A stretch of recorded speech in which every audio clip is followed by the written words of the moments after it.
Chapter 24. Miss Stacy and her pupils get up a concert. It was October again when Anne was ready to go back to school. A glorious October, all red and gold, with mellow mornings when the valleys were filled with delicate mists, as if the spirit of autumn had poured them in for the sun to drain, amethyst, pearl, silver, rose, and smoke blue. The dews were so heavy that the fields glistened like cloth of silver, and there were such heaps of rustling leaves in the hollows of many-stemmed woods to run crisply through. The birch path was a canopy of yellow, and the ferns were sere and brown all along it. There was a tang in the very air that inspired the hearts of small maidens tripping, unlike snails, swiftly and willingly to school. And it was jolly to be back again at the little brown desk beside Diana, with Ruby Gillis nodding across the aisle, and Carrie Sloane sending up notes, and Julia Bell passing a chew of gum down from the back seat. Anne drew a long breath of happiness as she sharpened her pencil and arranged her picture cards in her desk. Life was certainly very interesting. In the new teacher she found another true and helpful friend. Miss Stacy was a bright, sympathetic young woman with the happy gift of winning and holding the affections of her pupils and bringing out the best that was in them mentally and morally. Anne expanded like a flower under this wholesome influence, and carried home to the admiring Matthew and the critical Marilla glowing accounts of schoolwork and aims. "I love Miss Stacy with my whole heart, Marilla. She is so ladylike and has such a sweet voice. When she pronounces my name I feel instinctively that she's spelling it with an E. We had recitations this afternoon. I just wish you could have been there to hear me recite Mary Queen of Scots. I just put my whole soul into it. Ruby Gillis told me coming home that the way I said the line, 'Now for my father's arms,' she said, 'my woman's heart farewell,' just made her blood run cold." "Well now, you might recite it for me some of these days, out in the barn," suggested Matthew. "Of course I will," said Anne meditatively. "But I won't be able to do it so well, I know. It won't be so exciting as it is when you have a whole schoolful before you hanging breathlessly on your words. I know I won't be able to make your blood run cold." "Mrs. Lynde said it made her blood run cold to see the boys climbing to the very top of those big trees on Bell's Hill after Crow's Nest last Friday," said Marilla. "I wonder at Miss Stacy for encouraging it." "But we wanted a crow's nest for nature study," explained Anne. "That was on our field afternoon. Field afternoons are splendid, Marilla, and Miss Stacy explains everything so beautifully. We have to write compositions on our field afternoons, and I write the best ones." "It's very vain of you to say so, then. You'd better let your teacher say it." "But she did say it, Marilla, and indeed I'm not vain about it. How can I be when I'm such a dunce at geometry?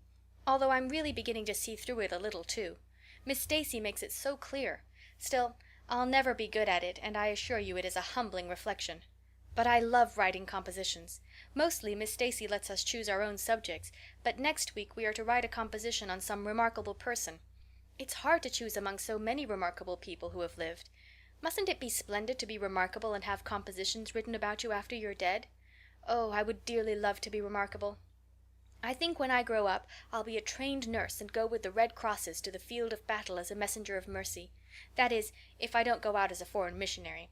That would be very romantic, but one would have to be very good to be a missionary, and that would be a stumbling block. We have physical culture exercises every day, too. They make you graceful and promote digestion." "Promote fiddlesticks," said Marilla, who honestly thought it was all nonsense. But all the field afternoons and recitation Fridays and physical culture contortions paled before a project which Miss Stacy brought forward in November. This was that the scholars of Avonlea School should get up a concert and hold it in the hall on Christmas night for the laudable purpose of helping to pay for a schoolhouse flag. The pupils one and all taking graciously to this plan, the preparations for a program were begun at once. And of all the excited performers elect, none was so excited as Anne Shirley, who threw herself into the undertaking heart and soul, hampered as she was by Marilla's disapproval. Marilla thought it all rank foolishness.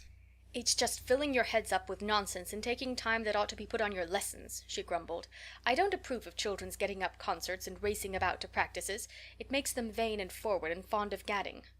"But think of the worthy object," pleaded Anne. "A flag will cultivate a spirit of patriotism, Marilla." "Fudge! There's precious little patriotism in the thoughts of any of you. All you want is a good time." "Well, when you can combine patriotism and fun, isn't it all right?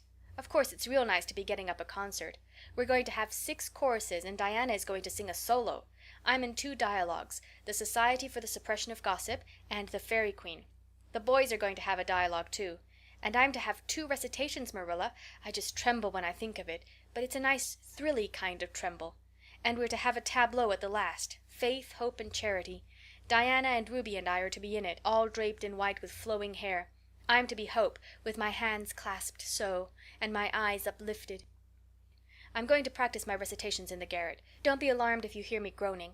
I have to groan heartrendingly in one of them, and it's really hard to get up a good artistic groan, Marilla. Josie Pye is sulky because she didn't get the part she wanted in the dialogue. She wanted to be the Fairy Queen. That would have been ridiculous, for who ever heard of a Fairy Queen as fat as Josie? Fairy Queens must be slender.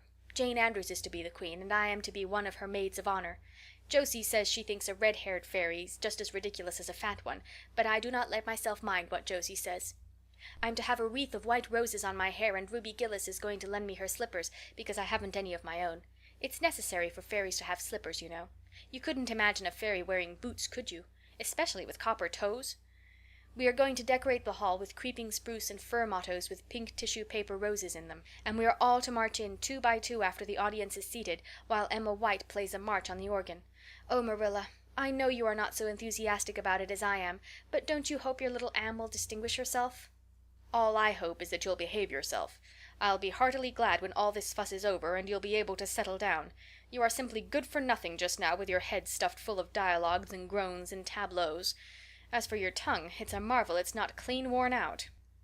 Anne sighed and betook herself to the backyard, over which a young new moon was shining through the leafless poplar boughs from an apple-green western sky, and where Matthew was splitting wood.